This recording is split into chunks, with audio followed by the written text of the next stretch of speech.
शीत युद्ध का अगला कारण यूनान में साम्यवादी प्रसार।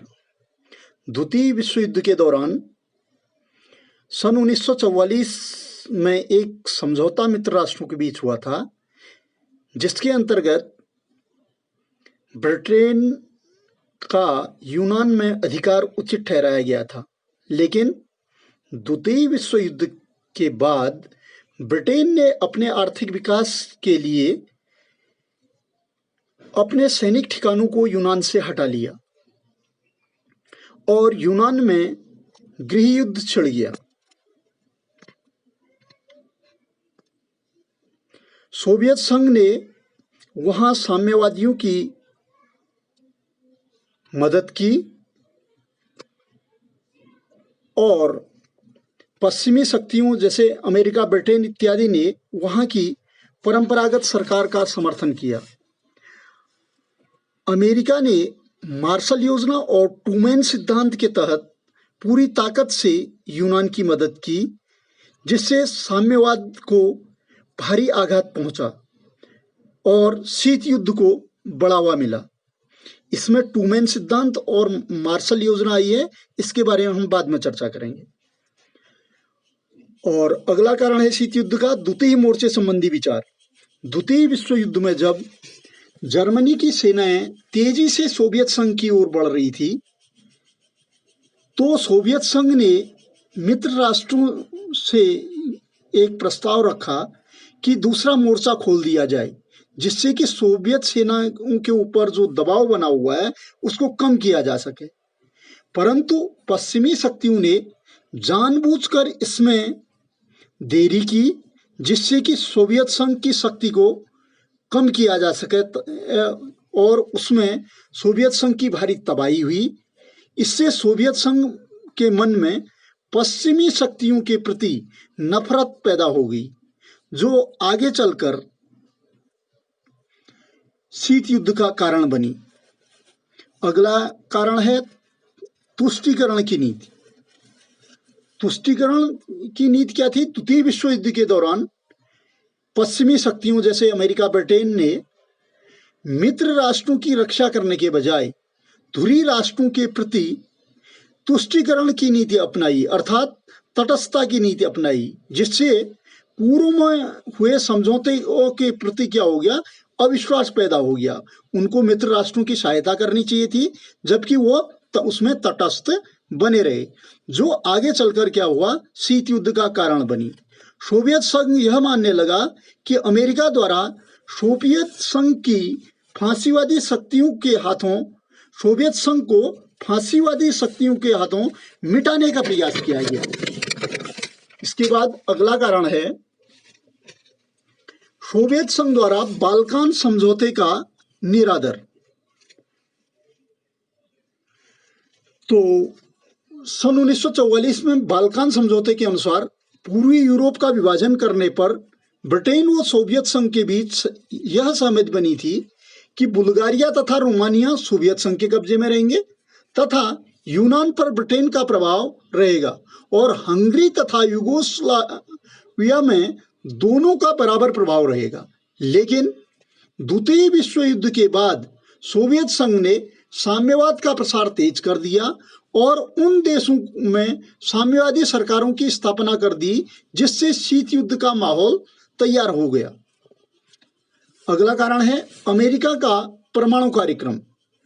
द्वितीय विश्व युद्ध के दौरान अमेरिका ने गोपनीय ढंग से परमाणु कार्यक्रम विकसित किया, जिसकी जानकारी उसने सोवियत संघ को नहीं दी। बिना सोवियत संघ की सहमति के उसने जापान के 2 शहरों नागासाकी और हिरोशिमा में बम गिरा दिए। सोवियत संघ अमेरिका के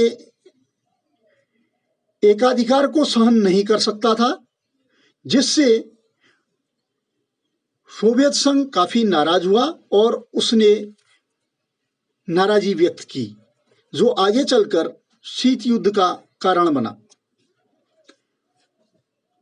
दोनों महाशक्तियों द्वारा परस्पर विरोधी प्रचार शीत युद्ध का अगला कारण है।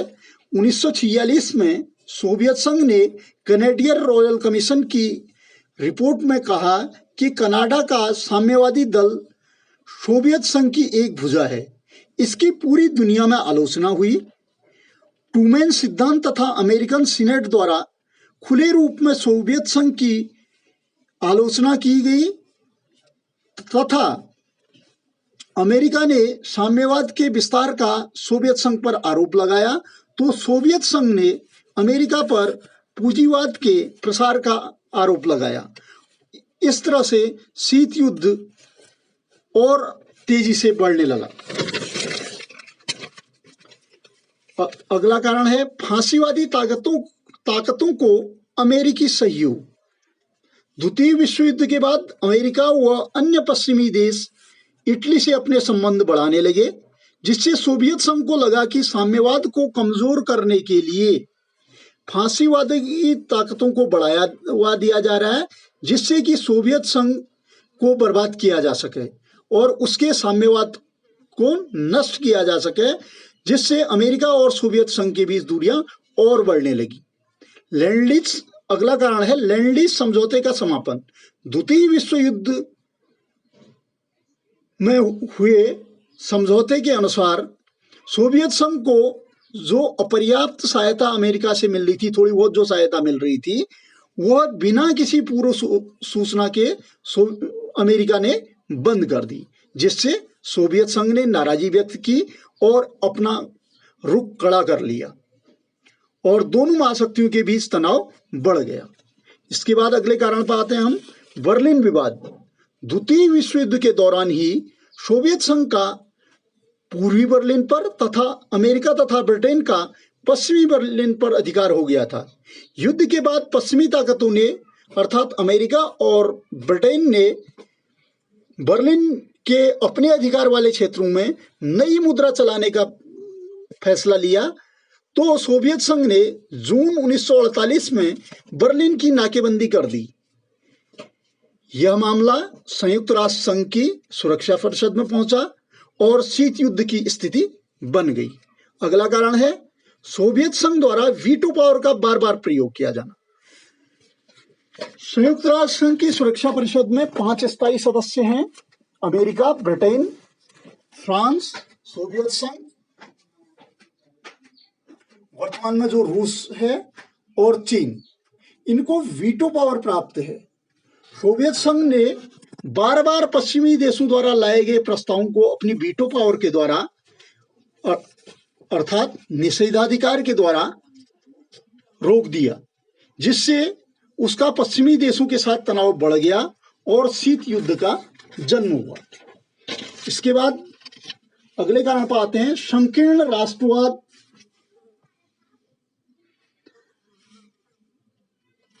पर आधारित संकीर्ण राष्ट्रहित। द्वितीय विश्व के युद्ध के बाद दोनों महाशक्तियां सोवियत संघ और अमेरिका अपने स्वार्थों को साधने में जुट गई और दोनों ने ही अपने प्रभुत्व को बढ़ाने का प्रयास किया, अपनी सैन्य शक्ति बढ़ाई। विचारधारा तो एक आडंबर मात्र रह गया था, मूल उद्देश्य अपना हित ही था। इसलिए शीत युद्ध और चरम पर पहुंच गया।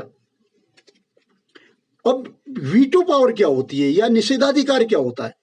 वीटो लैटिन भाषा का शब्द है जिसका अर्थ है मैं अनुमति नहीं देता हूं। प्राचीन रोम में कुछ अधिकारियों के पास अतिरिक्त शक्ति होती थी जो इसका प्रयोग सरकार की किसी कार्यवाही को रोकने के लिए करते थे। तो तब से यह शब्द किसी चीज को रोकने के लिए प्रयुक्त होता है। संयुक्त राष्ट्र संघ की सुरक्षा परिषद में 5 स्थायी सदस्यों चीन, फ्रांस, रूस, ब्रिटेन, अमेरिका के पास वीटो पावर है, अर्थात किसी प्रस्ताव को रोकने की शक्ति है। यदि इनमें 5 सदस्यों में से किसी प्रस्ताव पर एक भी सदस्य असहमत होता है तो वह प्रस्ताव पारित नहीं होता है। इसलिए एक भी अकेला देश भी उसको रोक सकता है प्रस्ताव को,